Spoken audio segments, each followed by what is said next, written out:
El Partido Acción Nacional se funda en 1939 en función de un doble repliegue estratégico. En primer lugar, hay un repliegue contra la radicalización anticatólica y anticlerical de cuño masónico del grupo de Plutarco Elías Calles, por cuya ley del 25 del 26, la ley Calles, se activa la Guerra Cristera, uno de los capítulos más importantes de la Revolución Mexicana. El segundo repliegue estratégico es otra radicalización ya en el seno de la Revolución Mexicana, que es la radicalización del cardenismo, que se remata con la expropiación petrolera y se consolida el régimen nacionalista revolucionario socialista para muchos. En función de este doble repliegue, en el 39 el Partido Acción Nacional se organiza como instituto político y le lleva 61 años llegar a la presidencia de la República y le lleva 12 años perderla. En 2000 llega a la presidencia con Vicente Fox y en estas elecciones de 2012 se van al tercer lugar en la elección presidencial.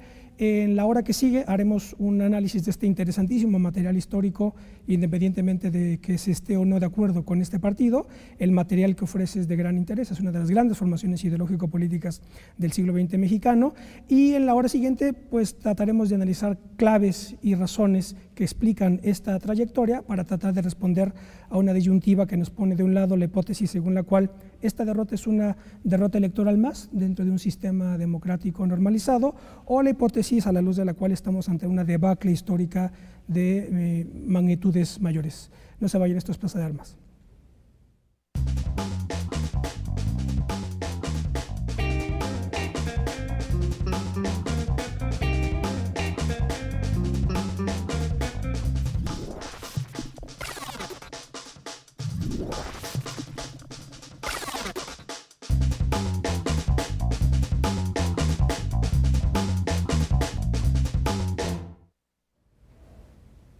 ¿Cómo les va? Bienvenidos al programa de Plaza de Armas aquí por Capital 21. Yo soy Ismael Carballo. Voy a recordarles nuestra página propia, www.plazadearmas.tv. Pueden vernos también en YouTube, en el canal Nódulo TV.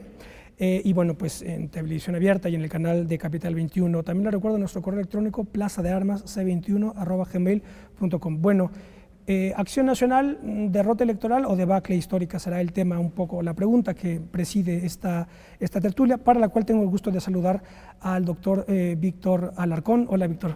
¿Qué tal, Ismael? Gracias por la invitación. Al contrario, qué bueno que estás aquí. El doctor Víctor Alarcón es profesor investigador en el Departamento de Sociología de la UAM Iztapalapa, tiene una dilatadísima trayectoria en la investigación politológica, sociológica, en áreas electorales y con asesorías en distintas instituciones nacionales e internacionales, y también participación en foros académicos nacionales e internacionales. También tengo el gusto de saludar a mi querido colega Rafael Morales. ¿Qué tal, Rafael? Ismael, gracias nuevamente. Profesor investigador en la Universidad Autónoma de la Ciudad de México y dirige el Centro de Estudios de Partidos Políticos y Procesos Electorales. Eso es.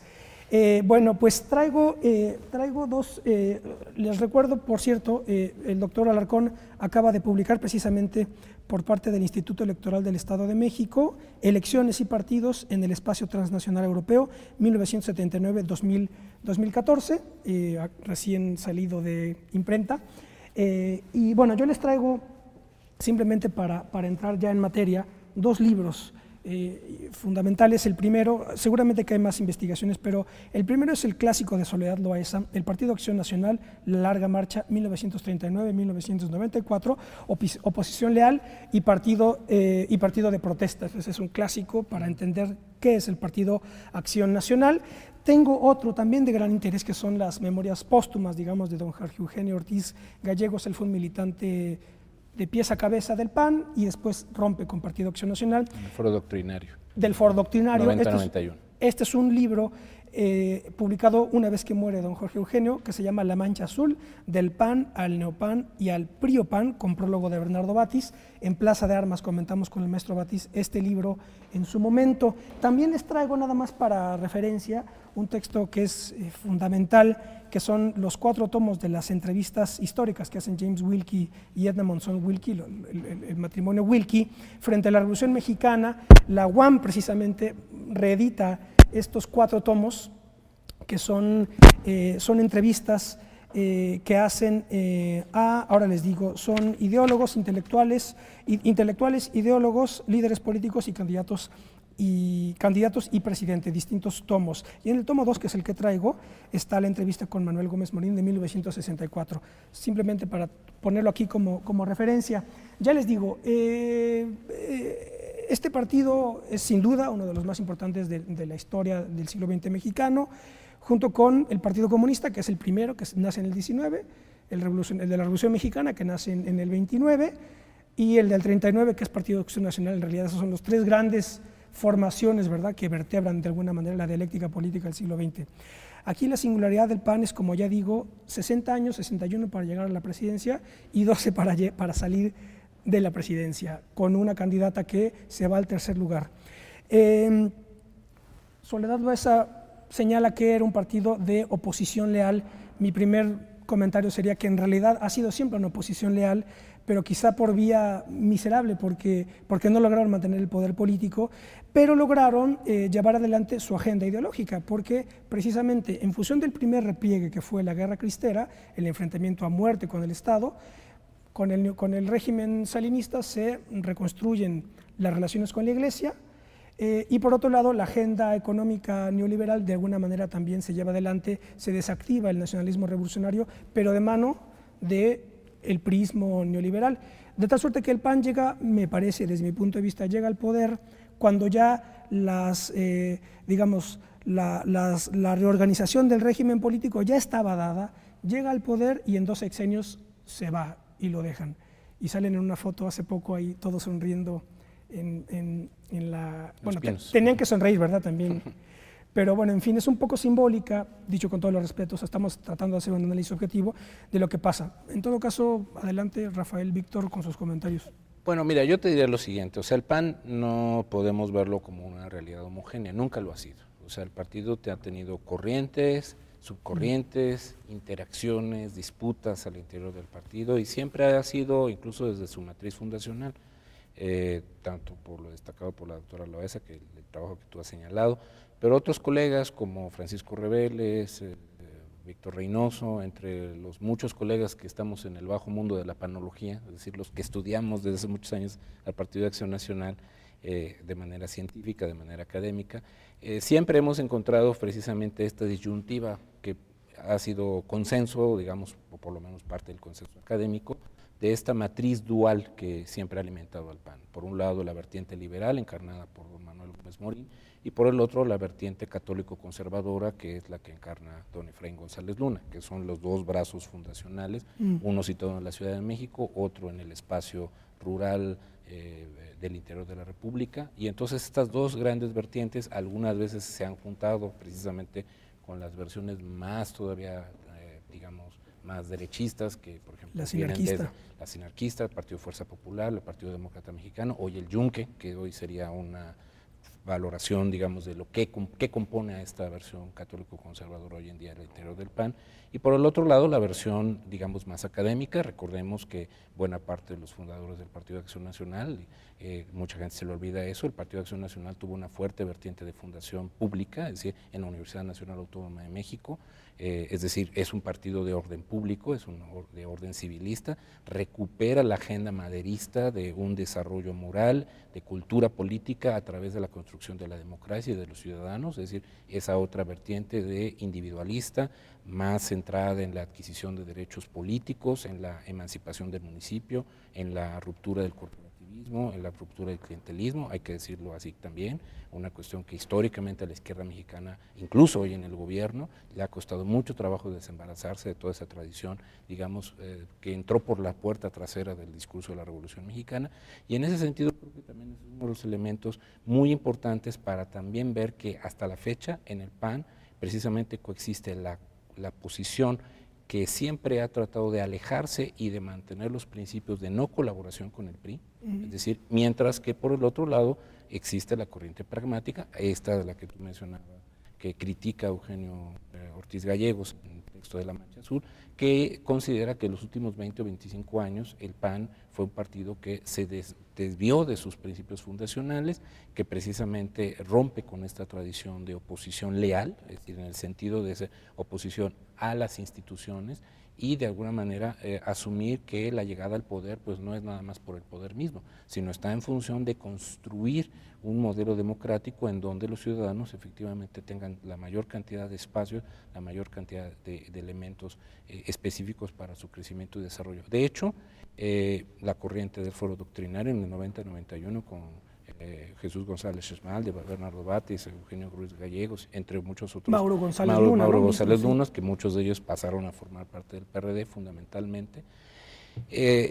Digamos, recuperaron siempre la posición, digamos, del argumento, incluso un argumento que también utilizó en su momento tanto José Ángel Conchello o Carlos Castillo Peraza, de recuperar una frase histórica de don Manuel. Es decir, don Manuel, incluso no sé si ven, no, me estoy tratando de acordar si viene en esta entrevista con Edna Monzón y James Wilkie, don Manuel decía que el Partido Acción Nacional tenía un fin por sí mismo, es decir, no llegar al poder, sino permitir que los ciudadanos llegaran al poder. Es decir, el Partido Acción Nacional era un medio, un instrumento para la ciudadanización y la mejoría de la cultura política de la gente, y que incluso si con el hecho mismo de llegar al poder hubiera la necesidad de desaparecer al partido, con eso era más que suficiente para cumplir con la misión histórica que este partido político se había marcado entre sus inicios. Yo creo que ahí, en muchos sentidos, me parece que esa beta liberal, que hoy incluso defienden actores como Germán Martínez, Javier Corral,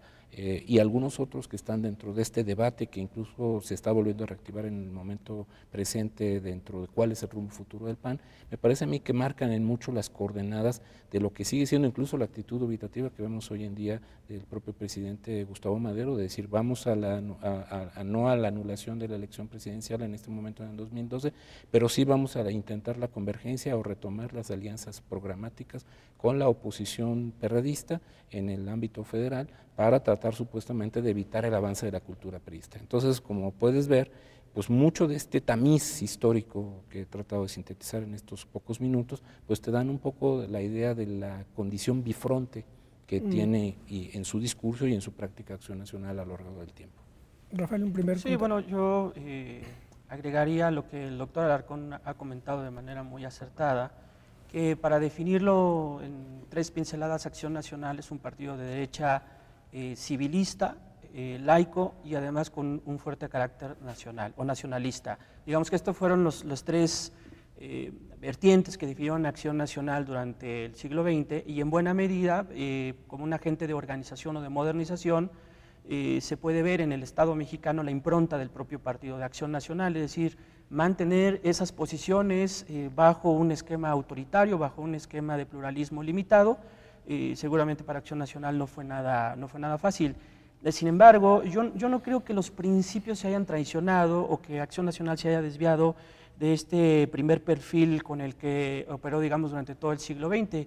Yo creo que como organización política fue encontrando otros objetivos y otras metas que lo obligaron precisamente a llevar a cabo reformas organizativas internas importantes para convertirlo en una maquinaria electoral. Yo creo sin lugar a dudas que así como el PAN ayudó a la conformación del Estado mexicano en el siglo XX, creo que también contribuyó mucho a su transición hacia el siglo XXI y en buena medida también al desmantelamiento de las viejas estructuras corporativo-autoritarias que tanto distinguieron al país durante las últimas 3 o 4 décadas. Así que Acción Nacional yo creo que ha venido acompañando la construcción del Estado, pero también impulsó la propia modernización del sistema político mexicano y en esa medida creo que tuvo que pagar una serie de costos, entre ellos la de convertirse en una maquinaria electoral como estaba planteando y en esa medida pues enfrentar precisamente las presiones de un aparato político que requiere tener la posibilidad de absorber distintos intereses y tratar de mantener un equilibrio estable para precisamente o dar cabida a los ciudadanos o dar cabida a los empresarios o mantener a los grupos dominantes en el poder. A ver, yo veo ahí contradicciones. A mí me parece que Acción Nacional quedó... Es que esto había que analizarlo con más detenimiento. Me parece que hay como un idealismo histórico en los postulados de Acción Nacional que conducen hacia la idea de la ciudadanía política en un sentido formal, centrado sobre todo en la idea del individuo como el fundamento de la ciudadanía y el ciudadano participando en política libremente. Pero a mí me parece que lo que se observa es que tanto en los inicios de Acción Nacional como sobre todo cuando está en el poder ya, quedó en realidad desbordado por unas estructuras políticas que solo desde ciertas coordenadas politológicas se consideran como desviaciones o corrupciones de un sistema ideal político que es el que no existe. Ese sería mi comentario. Es decir, a veces pienso que o bien los liberales o bien los panistas piensan que la política es ciudadanos en aulas discutiendo programas políticos y no grupos de poder, masas politizadas, ideologizadas, haciendo política. Entonces, decir que el PAN hoy ha sido un instrumento que construye que ha empujado al país hacia la democracia me parece ser demasiado cándido con Acción Nacional. A mí me parece... Bueno, yo te diría un matiz, o sea, mira. Nada más para acabar, ¿cómo se explica que en 12 años pierden el poder con un expresidente apoyando al PRI? Eso es miseria histórica, me parece. Bueno, digamos, ahora sí que partiendo un poco también de la posición de Rafael, o sea, mi valoración es un tanto distinta. Es decir, yo diría que el problema con Partido Acción Nacional comienza en 1996. Es decir, este modelo ideal que bien genera una tensión permanente en Acción Nacional, o sea, hay que verlo, insisto, en esta condición bifronte. Es decir, el PAN se tiene que entender como un partido que va colocándose o se va acomodando, primero por un lado por el pragmatismo de seguir teniendo una influencia creciente que empieza a obtener a partir del 88, primero con el problema digamos, del no reconocimiento potencial al triunfo nunca demostrado, digamos, del ingeniero Cárdenas, y esa es la base de la ruptura del foro doctrina, sí. 90-91. El pragmatismo del PAN, entonces en ese sentido, como dice bien Rafael, tiene la línea de construir la maquinaria electoral en función de qué, de que precisamente las presiones que hace el PAN para obtener la legitimación o darle el aval de legitimación a Carlos Salinas, algo que es muy parecido ahora a lo que vamos a empezar a escuchar del discurso del PAN con respecto a Peña Nieto, es decir, se legitimará a Peña Nieto con el ejercicio, o sea, casi ustedes pueden ver la repetición del discurso del 88. Bueno, pero eso le dio una serie de privilegios prácticos al PAN, que lo convierte en la maquinaria electoral que bien dice Rafael. Es decir, ahora, que eso choca con el idealismo. Por eso insisto que, como yo lo mencionaba en mi intervención anterior, pues por eso el PAN no es un partido de consenso, o sea, de una línea homogénea. Ahora, ¿por qué insisto en el 96? En el 96 Felipe Calderón compite contra Ernesto Rufo por la presidencia del partido y precisamente Felipe Calderón logra instrumentar como base de su propuesta política el rediseño estructural del PAN. Es decir, eso que permitió que el PAN pudiera consolidar sus triunfos electorales por un lado y pudiera también empezar a tener un aprendizaje legislativo como nunca lo había tenido antes. Es decir, no solamente es a dar un aval en un cheque en blanco, sino es una gobernabilidad que se va logrando obtener también con aprobaciones muy importantes de cierto tipo de reformas que pueden ser o no, se les puede etiquetar o no neoliberales o lo que sea, pero que sí van conformando una coincidencia de agenda y la reorientación o un reequilibrio del polo de poder donde se van generando estos consensos para el ajuste estructural, para la creación de cierto tipo de instituciones, para la reforma electoral, para la reforma judicial, o sea, decir, el sexenio de Zedillo, como todos sabemos, que da el preámbulo hacia la posibilidad de que el PAN se haga del poder en el año 2000. Ahora, ¿qué pasa en el año 2000? El problema del diseño, como también lo señalaba Rafael, es que por un lado está una agenda efectivamente de reformas, de proyectos, pero al mismo tiempo está el problema de la burocratización del partido, es decir, y de la presidencialización del partido. Entonces tenemos un problema, insisto, en dos vías. Por un lado se impulsa una agenda de reformas, o sea, no podemos negar que en el sexenio del PAN se creó el IFAI, se consolidó la Comisión Nacional de Derechos Humanos, se creó el Instituto Nacional de las Mujeres, ¿no? Se avanzó en materia de transparencia, o sea, todas esas son instituciones que desde luego también se tuvieron que consensar, se tuvieron que pactar con otras fuerzas políticas. Es decir, por un lado, entonces esta dicotomía que tenemos, efectivamente marca que hay un PAN que construye instituciones, eso no se puede negar, pero por el otro lado una cosa es construir el cascarón y otra cosa es ver que los procedimientos, la eficacia, los resultados, pues tengan un impacto real hacia la ciudadanía. Ahí está donde está la contradicción y el déficit del PAN, que su burocratización, su presidencialización, no le da un suficiente espacio precisamente para que ese aval, que a lo mejor raquíticamente le permitió obtener una ratificación del mandato popular en condiciones muy precarias en el 2006, hoy efectivamente pues es una mina agotado, por llamarlo de alguna manera, y que esto es lo que también ya nos empieza a dar una explicación del por qué el desfonde, por qué el agotamiento, por qué incluso la insatisfacción o la molestia que existe hoy en día en la militancia de base panista por un partido que precisamente se perdió en el camino, justamente digamos más allá de del diseño escenográfico, que insisto, de todos modos puede ser la parte del balance positivo que tenemos que poner sobre la mesa, pero que no es suficiente con una congruencia, con una práctica y con un ejemplo de ciudadanía política que sus propios líderes debieron haber puesto en mucho más en práctica. En todo caso, el problema de la burocratización lo encara cualquier partido político, ¿no? Eso habría que decirlo también, ¿no? En realidad toda institución, toda organización genera su burocracia y hay un problema fundamental, ¿no? Pero estos problemas en el PAN se volvieron, yo creo, más acusados en la medida en que este partido le llegó, digamos, de pronto la llegada al poder. Rafa, déjame hacer un corte y nos quedamos con esto. Vamos a hacer un corte, estamos analizando la trayectoria histórica del Partido Acción Nacional en virtud de que perdió la presidencia en 2012. Ya volvemos.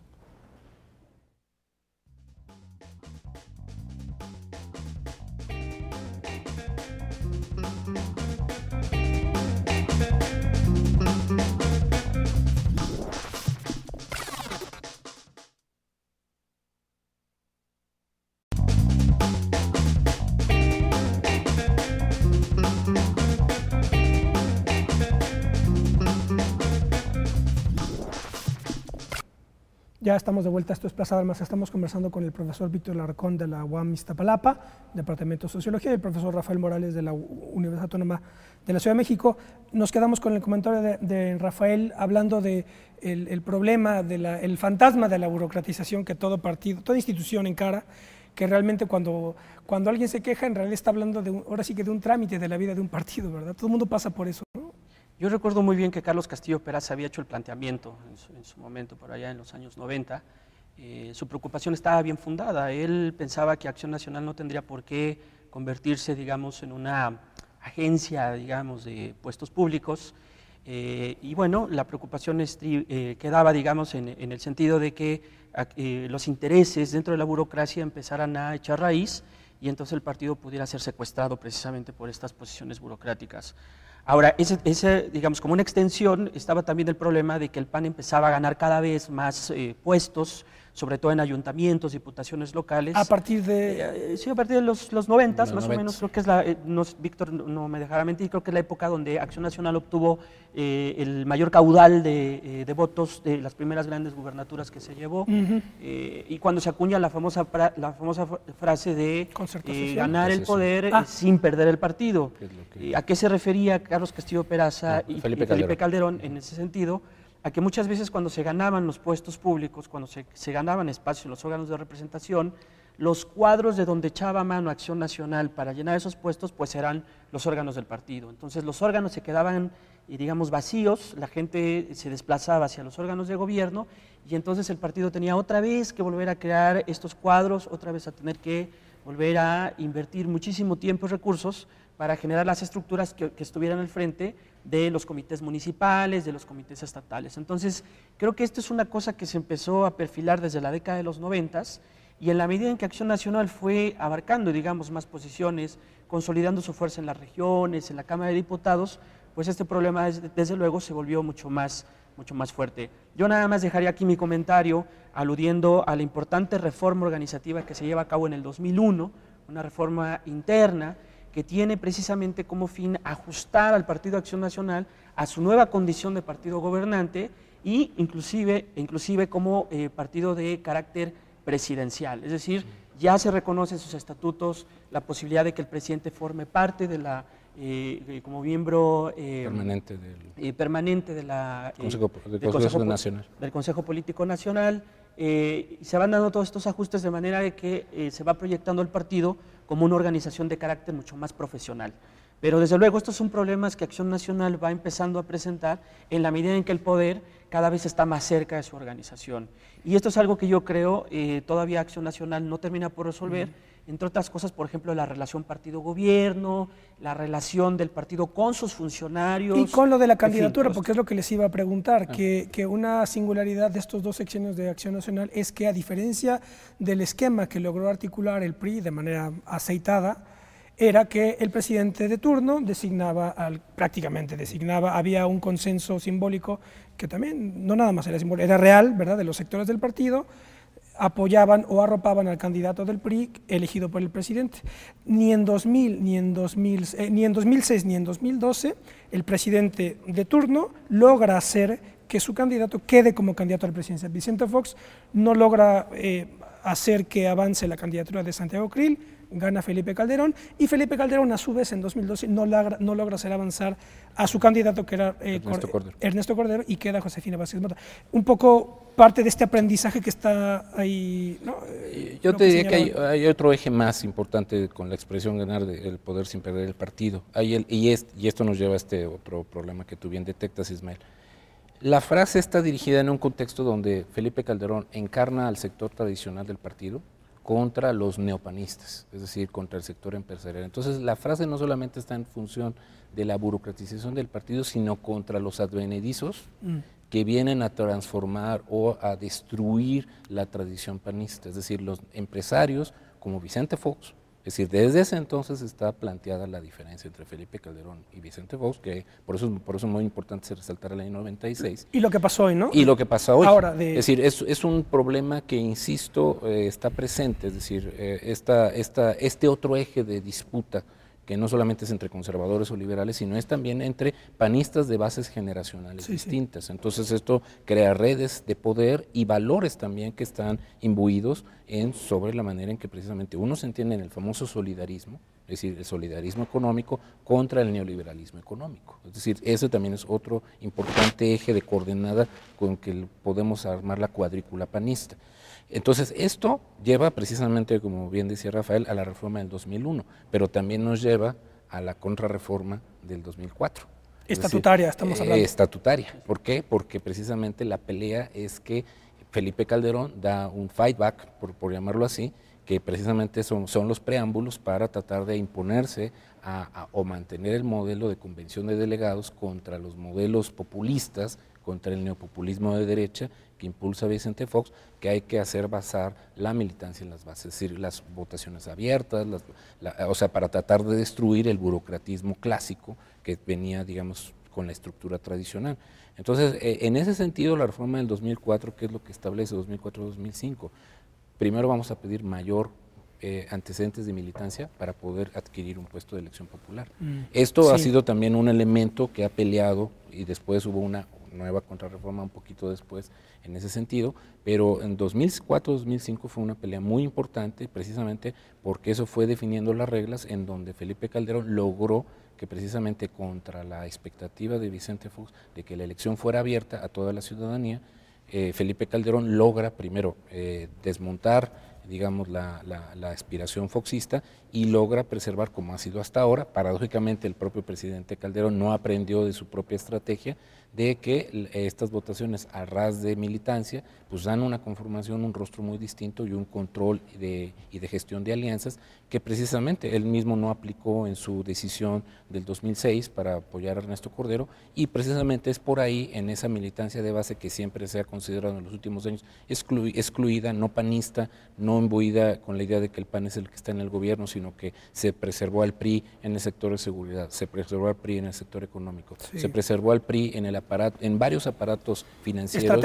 estratégicos, y esa coexistencia, ese no salto final hacia la democracia, es decir, eso fue un vaivén que también el propio Calderón experimentó en su sexenio, es decir, en un primer momento reconociendo la gobernabilidad con Mario Fabio Beltrones e incluso con parte del PRD, con la corriente nueva izquierda, y después yéndose más hacia la idea de una segunda parte de su sexenio, confrontándose abiertamente con el PRI, yendo a más alianzas con el PRD en 2010, sobre todo en las gobernaturas, Sinaloa, Puebla, Oaxaca, y en este caso entonces esta situación de ruptura tensiones que el propio Calderón fue creando, pues también fue generando esa confrontación más directa con el foxismo, con el sector de Diego Fernández de Ceballos, entre muchos otros, y ahí fue un poco esta parte de tensión de que cuando se quiere volver a regresar al mismo procedimiento de selección de candidatos, Calderón paradójicamente escoge la vía foxista de poner o tratar de imponer verticalmente a su candidato. Entonces, estos elementos estructurales,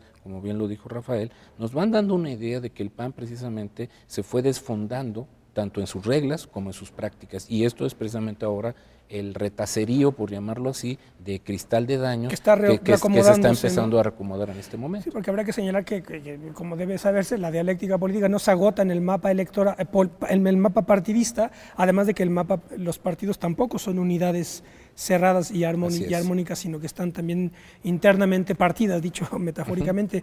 Y a este respecto les quería preguntar, ¿qué opinan de lo siguiente? Una década fundamental en el siglo XX mexicano fue sin duda la de los 40, en virtud de que se organiza el Partido de Acción Nacional, pero también se organizan las universidades, esto lo hemos tratado en otros programas, las universidades privadas como formadoras de cuadros dirigentes, etcétera. En el 43 y en el 46, ya no me acuerdo cuál fue primero, cuál después. El ITAM y el TEC de Monterrey. Exactamente. El TEC de Monterrey y el ITAM se fundan 43 o 46 o al revés. No sé si conozcas el libro de Sara Bab, Proyecto México, los economistas del nacionalismo al neoliberalismo. No dejo de señalar ese libro porque es clarificador, como las entrevistas de Wilkie, para explicar cómo esta Sara Bab analiza la historia del ITAM y la historia de la Facultad de Economía de la UNAM. Y entonces ahí te muestra cómo, les quiero hacer este planteamiento para ver cómo este plano atraviesa la dialéctica interna de Acción Nacional, por lo siguiente. Yo te sumaría nada más otro título que es muy interesante, Las guerras burocráticas, abogados contra economistas. ¿Ese de quién? Este es de la editorial Miguel Ángel Porrúa, pero lamentablemente ahorita no se me viene a la mente el pero autor. Habla sobre el PAN o sobre el país. Habla sobre cómo incluso dentro del propio modelo que se está dando en los años 40 en plena industrialización, las diferencias entre los abogados y los economistas en el seno del PRI y en el seno mismo del propio PAN, o de la clase política en general, son los que están marcando el derrotero, es decir, la revolución debe seguir por el camino tradicional de lo marcado precisamente por el cardenismo, la revolución social, o ahora es la revolución industrial, ¿no? Es decir, la revolución de la modernización y de la estandarización, o incluso de la modernización entendida como entrar, digamos, a la democracia liberal o a la estandarización finalmente de las instituciones. Entonces, esos diferendos entre la izquierda y derecha académica se reflejan no solamente en el ITAM o en el TEC, sino en la propia UNAM. Recordemos que incluso en los años 40, la UNAM, precisamente como mencionaba en el aspecto fundacional del PAN, está controlada por grupos más caracterizados por ser de la derecha liberal. Es decir, rectores como Brito Fouché, digamos, entre muchos otros. Gómez Morín mismo viene de la universidad. Gómez Morín en los años 30, pero está en la etapa donde todavía no se había recuperado la autonomía. Recordemos que la autonomía finalmente se consolida en el 46 con todo este nuevo estatus, que de hecho hoy estamos en estas fechas conmemorando la recuperación del nombre oficial de Universidad Nacional Autónoma de México, cuando está todo el periodo, curiosamente, después del movimiento vasconcelista del 29, donde la universidad estuvo desligada del Estado mexicano hasta la reconversión, ¿no?, con Ávila Camacho. Con Ávila Camacho, que es el que vuelve a hacer el pacto precisamente y se consolida después con Miguel Alemán, con todo el proyecto de esa universitaria, en donde la universidad durante todo ese tiempo sobrevivió sin subsidio público, salvo lo que le había dado con el pacto de separación el presidente Ortiz Rubio. Todos estos años la universidad sobrevivió con las puras cuotas de sus estudiantes y con el trabajo voluntario de sus maestros.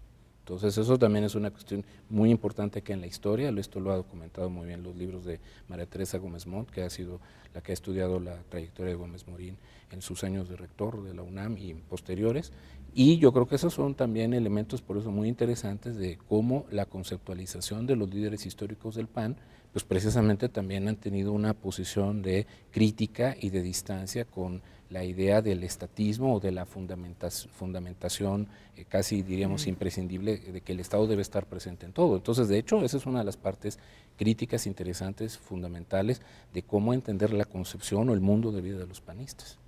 Pero ahí, a ver, yo creo que ahí hay un punto clave. Yo creo que hubo un consenso desarrollista a partir del cual todas las élites políticas estuvieron de acuerdo en lo siguiente: en la industrialización acelerada del país y en dejar atrás, digamos, esta idea de un México bucólico, ¿no? Agrario, etcétera. Yo creo que... Bueno, Enríquez Guzmán no diría lo mismo. El general Enríquez Guzmán y el Frente de Partidos del Pueblo Mexicano justamente fue la decisión del cardenismo que se enfrenta en el 52. No, bueno, desde luego, y entonces, había otras corrientes más radicales, inclusive como... Pero no hubo tan fácilmente ese consenso. Pero claro, es que, a ver... Pero en los hechos yo creo que Acción Nacional estaba interesado en claro, general en mantener ese esquema, y había un consenso en lo general de que el país tenía que avanzar aceleradamente hacia ese pero esquema. Los panistas, curiosamente, Claro. los panistas venían más ese consenso, no tanto de los propios priistas, paradójicamente. Es que de hecho lo que señala Bab en el libro es que en realidad la Facultad de Economía de la UNAM se forma en realidad en el consenso keynesiano, eran keynesianos. La ruptura o la radicalización viene después del 68, que es cuando se ponen a leer tomo 1, 2, 3, ¿verdad? Y añadidos del Capital, y entonces la UNAM se radicaliza en los 60, 70, se radicaliza la UNAM y colapsa la economía como una disciplina formadora de cuadros, y ahí es donde el ITAM se convierte en el que...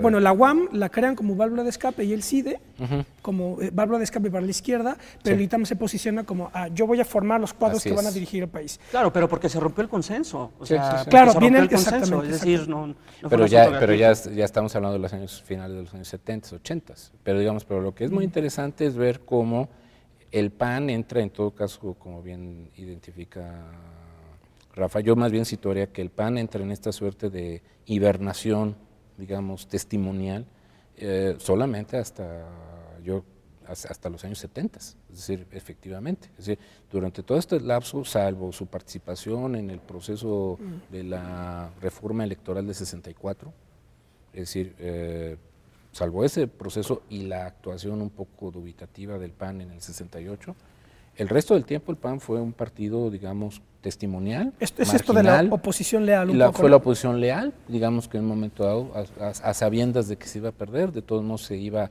como diciendo, a la pelea de box con dos manos, o con un pie atado y una mano detrás, ¿no? Y me parece a mí que un poco esa actitud es la que a mí me parece que por la puerta trasera y no de manera honrosa, es la que empiezo a observar en una actitud como la de Gustavo Madero hoy en día, que nos dice, bueno, pues sí, perdimos, pero pues vamos a ver más adelante, ¿no? O sea, pese a que el sistema no es perfecto, pues tenemos que aceptar que así es el sistema, como pasó en el 88. O sea, a veces esas actitudes dentro del propio panismo no han honrado mucho la palabra y la obra y la práctica de los propios panistas fundadores. La ruptura fundamental fue en todo caso 82 con la nacionalización de la banca, ¿no? Fue cuando me parece que precisamente los empresarios dijeron, bueno, ya, hasta aquí ese pacto histórico, empresarios, régimen priista, hasta aquí. Y ahí es donde está el surgimiento del neopanismo. Y ahí surge el neopanismo. 85 en Chihuahua. Sí, porque la retórica, digamos, redistributivista ya no tenía ningún efecto en la realidad. Así es. Y yo creo que las clases medias habrían sido las más afectadas tanto en lo político como en lo económico.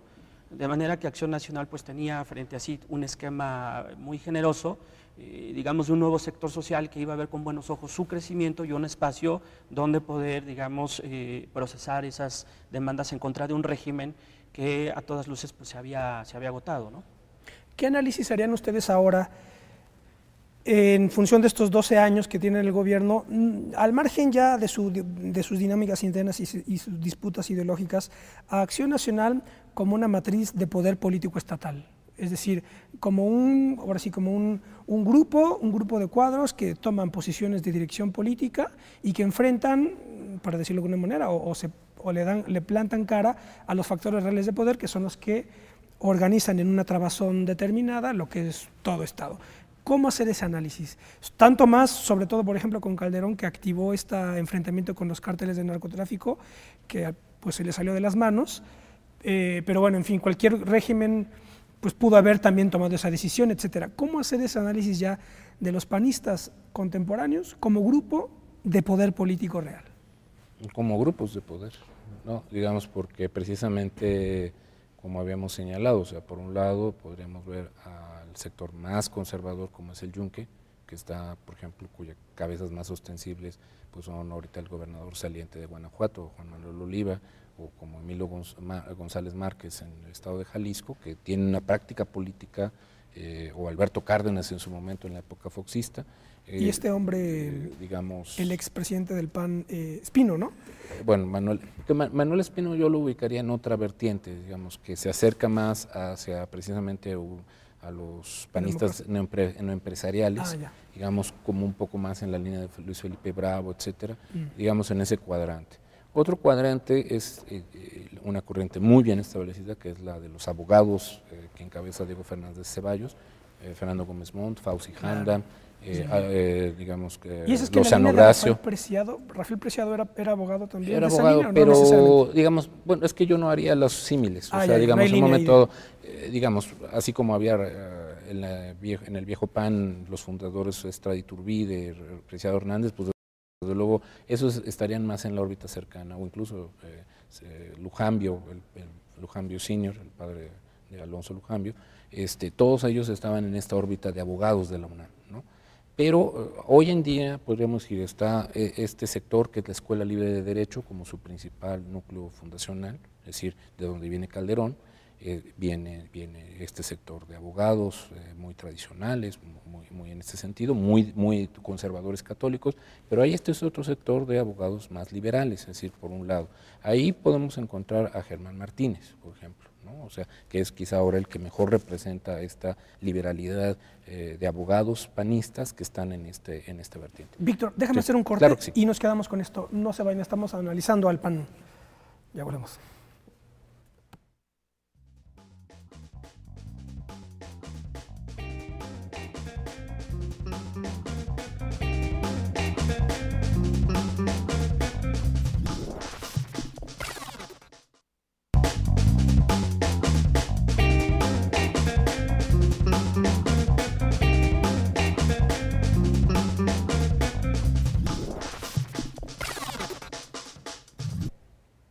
Ya estamos de vuelta, estamos conversando con Víctor Alarcón y Rafael Morales sobre formación política histórica que es Acción Nacional, en virtud de que pierden la presidencia en 2012 después de 12 años de haberla tenido y después de 61 que estuvieron en su búsqueda, más o menos de alguna manera primero con perfil bajo, digamos, y después ya de la crisis del 82 de una manera mucho más acusada, hasta que lo lograron en 2000. Nos estabas explicando un poco los grupos de poder interior del PAN, pero luego lo interesante es ver cómo ya en el poder del Estado... ¿Cómo se relacionan? ¿Cómo se relacionan con el poder del Estado? Sí, sin duda, o sea, por ejemplo, junto con esto, entonces, como decíamos, está el grupo del Yunque, está el grupo de abogados de la Libre de Derecho, está, digamos, sin duda alguna, pues las familias custodio, es decir, descendientes de los fundadores del PAN.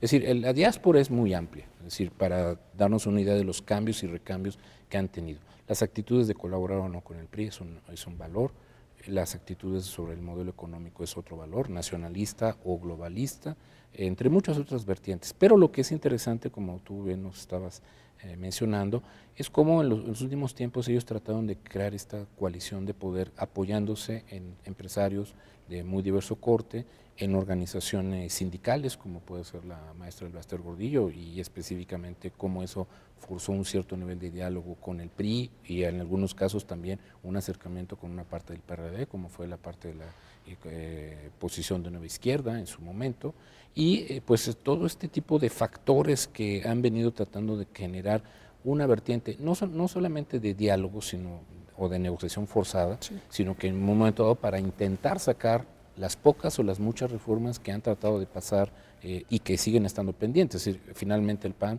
de lo poco que pudo pasar en materia energética o de materia de pensiones o en materia de seguro social, etcétera, bueno, previsión social, pues, lo tuvo que hacer con el PRI y con una parte de alguna manera del PRD en algún momento. Pero en otras reformas, honestamente, pues hemos visto que tanto el PRD como el PRI se le pararon enfrente, se detuvo la reforma energética, se detuvo la reforma laboral y entonces eso también nos da una idea de que el PAN no tuvo ya los elementos, ni los recursos argumentativos, ni obviamente la capacidad de convocatoria social o la convocatoria con los medios, o sea, la relación con medios de comunicación empezó de ser una terza a una de las más golpeadas e incluso donde los medios de comunicación, como lo sabemos, terminaron mostrando una preferencia abierta por uno de los actores de la contienda actual, como fue Enrique Peña Nieto. que quizá ahora, digamos, si vemos la presencia o no de otros empresarios jugando del lado de López Obrador, bueno, pues eso muestra que el PAN no pudo retener prácticamente a nadie dentro del espacio empresarial, porque ya no hubo una renovación de la confianza hacia el proyecto del panismo, y eso también es un elemento muy interesante sobre lo que pudiéramos pensar que este proyecto podía o en el cual tendría que estar sustentado. Rafael. Bueno, yo creo que hay un grave problema en la concepción general que tiene Acción Nacional sobre el ejercicio del poder. Yo creo que desde el año 2000, y como lo mencionaba desde aquel entonces Luis Felipe Bravo Mena, Acción Nacional enfrentaba, digamos, una disyuntiva entre adoptar las viejas fórmulas de operación política del PRI, instrumentalización del partido, movilización de recursos vía corporaciones, etcétera, o diseñar de alguna forma una renovación tajante de una nueva praxis política. Yo creo que esa disyuntiva se la plantearon desde el año 2000. Sin embargo, tengo la impresión de que Acción Nacional, por las propias inercias del sistema político, no por ellos como partido, sino por la operación general de todo el sistema político mexicano, empezaron a acariciar la idea de crear, por ejemplo, sus propias organizaciones campesinas. Ahí está el ejemplo de Plantar. Se dieron cuenta poco a poco de que la presencia, la fuerza del presidente en la organización era imposible de detener, y se fueron dando cuenta cómo el propio presidente colonizaba el partido hasta mantener cierto control sobre sus liderazgos. Entonces, creo que Acción Nacional ha sucumbido, digamos, hacia estas viejas prácticas que tanto criticaron del sistema, pero por una razón, por un error de análisis que creo yo que está en el origen. Ese es el asunto, el análisis. De que se cree que se puede gobernar democráticamente. Entonces yo quisiera hacer esta diferenciación. No es lo mismo el origen y el título del poder, es decir, el origen democrático y el título de un gobernante republicano, a el ejercicio del poder, que ese sí no tiene por qué tener un adjetivo. Creo que el ejercicio del poder... Sí, el poder del Estado es el poder del Estado. El poder del Estado no tiene por qué ser un poder democrático. El origen es democrático, pero el ejercicio del poder... Exactamente, esa es la clave. Es una cosa que no se puede reducir al ámbito democrático porque está desbordado. Y ahí es donde creo que Acción Nacional está todavía atrapado en este momento, entre entender que el ejercicio del poder del Estado no tiene que legitimarse, por ejemplo, en las urnas. Es un ejercicio que se legitima en función de la necesidad política misma. Sacar o no al ejército a las calles, pues no es un asunto que se tenga que someter a votación ni en el Congreso ni en las urnas, es una necesidad del Estado por prevalecer como una entidad política histórica, ¿no? Pero eso me parece, bueno, perdón, pero sí discreparía con la posición, porque, digamos, me recordaste ahorita una película muy clásica de Denzel Washington y Gene Hackman, ¿no? Marea Roja, dos personajes que están en medio de un submarino, en medio de la crisis nuclear, y entonces cuando se quedan sin la comunicación para saber si tienen que lanzar los misiles nucleares contra Rusia, pues el segundo y el primero difieren sobre qué se debe de hacer, y entonces el primero le dice al segundo que le dice no, hay que esperar, el procedimiento dice que hay que esperar para que podamos, el manual de procedimiento para poder mandar el misil nuclear. El primero le dice, mire jovencito, aquí no estamos aquí estamos para defender a la democracia, más no para practicarla. Sí. ¿No? O sea, me parece a mí que ese no debería ser el mensaje de un partido político. Es decir, aquí en todo caso la deficiencia o el problema del PAN es que no mantuvieron toda su mecánica de formación de cuadros. Eso fue lo que abandonaron de manera muy fundamental. O sea, antes de la burocratización del partido, el PAN se caracterizaba por ser uno de los partidos más rigurosos en la capacitación de sus militantes. Es decir, no cualquiera podría sacar el carnet de panista. Es decir, había que pasar exámenes, había que pasar duros cursos de capacitación, y eso en buena medida, claro, no da un suficiente capital humano. Cuando viene el problema de crisis de crecimiento, de masificación, de cambio generacional, entra lo que sí veríamos ahora que ese es el resultado, que ahora tenemos que sacrificar democracia, o tendríamos que sacrificar democracia si es que uno se pusiera en la lógica del que tiene que pensar el rediseño panista, es decir, ¿qué desarmo primero? ¿Las prácticas burocráticas o invierto en ciudadanía, invierto en militancia, pero al costo de saber que efectivamente tenemos que dar varios pasos atrás?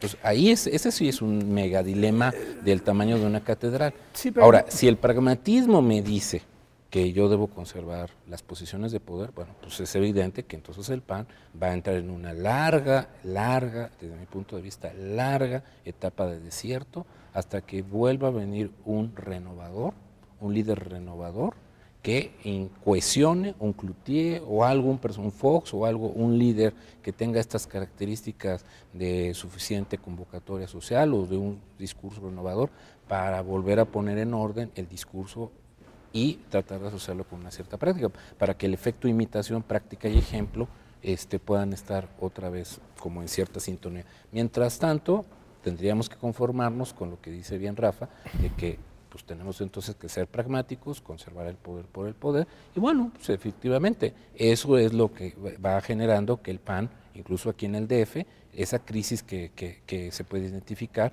precisamente hace que un partido, cuando no tiene ya capacidad de crecimiento o capacidad de renovación, pues termine en un tercer lugar, incluso le pongas el candidato que le pongas, por muy ciudadana que sea, como fue el caso de la Wallace. Entonces, eso a mí sí me parece que es un elemento de diagnóstico que tenemos que ser muy claros, muy puntuales, y no solamente porque sea el PAN, sino para cualquier partido político, y yo incluyo en eso a la izquierda, de que por qué la izquierda no gana en este país. ¿Por qué? Precisamente porque no invierte en capacitación de militantes. O sea, no todo puede ser al cuarto para las 12. Al cuarto para las 12 nos acordamos que hay que capacitar a compañeros en los representantes de casilla, hay que capacitar a compañeros en los diversos espacios para defender el voto. No todo puede ser al cuarto para las 12. En un partido político hay que ser consistentes en la inversión día a día, aun cuando eso no se refleje en una primera instancia en el resultado electoral. Por eso, justamente, la diferencia del concepto de los líderes panistas de que esto era una brega de eternidad, donde no se iban a esperar recompensas y donde, como decía al principio, si el partido político, al permitir que el ciudadano ejerciera por sí mismo su capacidad pensante y actuante como ciudadano, con eso era más que suficiente la labor histórica de formación y de construcción cívica que tenía que tener todo partido. Yo lo que quería decir era un poco en sintonía con lo que dice Rafael, que yo advertí una incapacidad de la candidata panista, Josefina Vázquez Mota, de elevar su discurso a la escala del poder del Estado, del poder, digámoslo. Y sobre todo me pareció significativo el discurso de cuando el día de la elección, cuando ella sale y habla a su público. Me pareció en realidad, dicho con todos los respetos, un discurso totalmente patético, con un nivel retórico de motivación personal. Es decir, no era una mujer que, me parece, ¿verdad?, que estaba, digamos, a la altura de tomar el poder del Estado mexicano y de tomar decisiones fundamentales y además duras o trágicas. Es decir, imposible comparar a Josefina Vázquez Mota con una Golda Meir o con una Benazir Bhutto o con un Indira Gandhi. Margaret Thatcher, aunque sea. O con una Thatcher, si quieres. Es decir, mujeres que saben lo que es el Estado, lo que es el poder del Estado, y si pierdes, no das un discurso ahí un poco con lágrimas, etcétera, motivación, y vamos con la ciudad. Ahí me pareció un desdibujamiento total por lo menos de ella, y bueno, de Fox no se diga, ¿verdad? Él no sabe lo que es la poli, en fin. Pero yo es lo que advertía. Quizá tiene que ver con lo que dices, falta de capacitación, y también un problema con esta idea de la ciudadanización, porque también, pues con todos los respetos, con la candidata para la Ciudad de México, pues yo no sé si pasaba un examen de teoría política 1, ¿verdad? De primer semestre de ciencia política, qué es el Estado, qué es la sociedad civil, qué es un partido político. Y hay un problema, ¿no? Pero yo te diría una cosa muy sencilla, te lo voy a decir en una palabra, o sea, en la política hay que tener convicción. Y si tú eres una gente convencida y con la convicción de que aunque seas de derecha, la cosa es que te la crean. O sea, que tú tengas la autoridad moral, histórica, trayectoria, para poder pararte a un auditorio y para que no que me digas eso hasta el final de la campaña. Eso me lo debiste haber dicho al principio para saber por dónde me vas a llevar, ¿no? Sí, bueno, es complicado. Y con esto cierras el programa porque ya quedan pocos. Es muy complicado. Así que piénsatelo bien. No, ahorita cerramos. No, bueno, la verdad es que la idea de la formación de cuadros pues es una idea que lleva muchos años en circulación.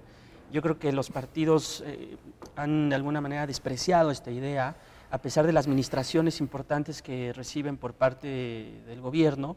Los partidos pues no invierten en capacitación, sus fundaciones realmente pues no llevan a cabo esa tarea, ¿no? Creo que es un asunto, es una tarea yo creo que de los partidos en el mediano plazo, y también las labores, por ejemplo, de educación cívica, que no tienen por qué estar monopolizadas en instituciones, por ejemplo, como los institutos electorales, ¿no? Entonces yo creo que ese también es otro tema de discusión, pero no agota desde luego el gran problema que es la visión o la imagen o la concepción general que tiene el Partido Acción Nacional sobre el ejercicio del poder. Yo creo que ese tema es un tema que inclusive da para otro par de programas. Y con otros partidos políticos, para ser Claro, ecuánimes, no sí, necesariamente están mejor en otros lados. Sí, no, ese es el reto general del sistema de Del partidos sistema para de dar partidos. una imagen de credibilidad de que a partir de ellos se puede construir el poder y se puede ejercer y se puede dar origen al poder político de una manera legítima. O sea, ahí es donde precisamente es el déficit de orden general o de lo que llamamos hoy en día la crisis general de los partidos políticos, es decir, que sí se nos han quedado con mecanismos, con situaciones del siglo XX, cuando el ciudadano, independientemente de lo que podamos valorar o no, pues, algunos dirán que puede ser un poco atrevido lo que voy a decir, pero demuestran más su inteligencia tomando el dinero que les dan los partidos y después ellos deciden a quién lo votan. Otros, Sí. ¿no? O sea, digamos, incluso podemos decir que el ciudadano va 2 pasos adelantados de lo que los propios líderes partidarios o los líderes burocráticos piensan que nosotros como ciudadanos somos como menores de edad. En todo caso, lamentablemente, en todo caso, si el pragmatismo de ciertos ciudadanos de aceptar las dádivas construyen así su referencia, bueno, pues sí es algo cuestionable desde el punto de vista moral, pero por el otro lado también debemos asumir que los partidos políticos así son y lamentablemente con esos bueyes hay que arar. Tenemos que irnos, pero yo sé que como son politólogos no van a querer hacer futurología, pero ¿volverá a gobernar este país Acción Nacional? ¿Sí o no? ¿Quién sabe? Sí, puede ser, si tiene precisamente la capacidad de pasar por el desierto, aprender lo que tuvo que haber aprendido en estos 12 años y como cualquier partido político. O sea, el mismísimo presidente Calderón lo dijo, no siempre se gana y no siempre se pierde. Complicado, yo creo que van a quedarse fuera del poder varios sexenios porque el PRI viene a reestructurar todo el aparato político que dejó hace 12 años. Pues con eso lo dejamos. Les agradezco muchísimo, muy interesante la charla con ustedes. No, al Víctor, contrario, Rafael, muchas gracias. Gracias, Rafa. Y gracias a ustedes por seguirnos y nos vemos la próxima. Hasta pronto.